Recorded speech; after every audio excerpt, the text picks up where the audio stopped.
আপনার মূল্য কত? আপনি যদি আপনার শরীরের সব অংশ বিক্রি করে দেন তাহলে রাতারাতি হয়ে যাবেন কোটিপতি। আপনার ব্রেইন, যার দাম প্রায় 5 কোটি টাকা, অর্গান ডিলাররা সেটা নেওয়ার জন্য যে কোনো কিছু করতে পারে। আপনার চোখের দাম 2 লক্ষ টাকা, কিন্তু টাকা পেয়ে কী লাভ? ওই টাকা আপনি জীবনেও চোখে দেখতে পারবেন না। কোনো ধনী ব্যক্তির হাসি সুন্দর করার জন্য আপনার দাঁত নিয়ে যাওয়া হবে, যার দাম প্রায় 15,000 টাকা। তবে আপনার ফুসফুস বা লাংসের দাম প্রায় 50 লক্ষ টাকা, যা নিয়ে যাবে জীবনভর ধরে সিগারেট খাওয়া কোনো এক চেইন স্মোকার। এরপরে আপনাকে টিউব দিয়ে শ্বাস নিতে হবে আর কি। কিন্তু সবচেয়ে দামি আপনার হার্ট, যার দাম প্রায় 11 কোটি টাকা। কিন্তু বায়ার সেটা তখনই পাবে যখন আপনার হার্ট থেমে যাবে। অন্যদিকে যারা প্রতিদিন মদ খায় তাদের জন্য আপনার লিভার, দাম প্রায় 5 কোটি টাকা। আর আপনার কিডনির দাম প্রায় 4 কোটি টাকা, দুটো মিলিয়ে। যারা জীবনেও পানি খায় না তারা সেটা নিয়ে যাবে।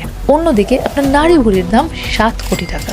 আর সবশেষে আপনার স্টমাক বা পাকস্থলীর দাম 50,000 টাকা।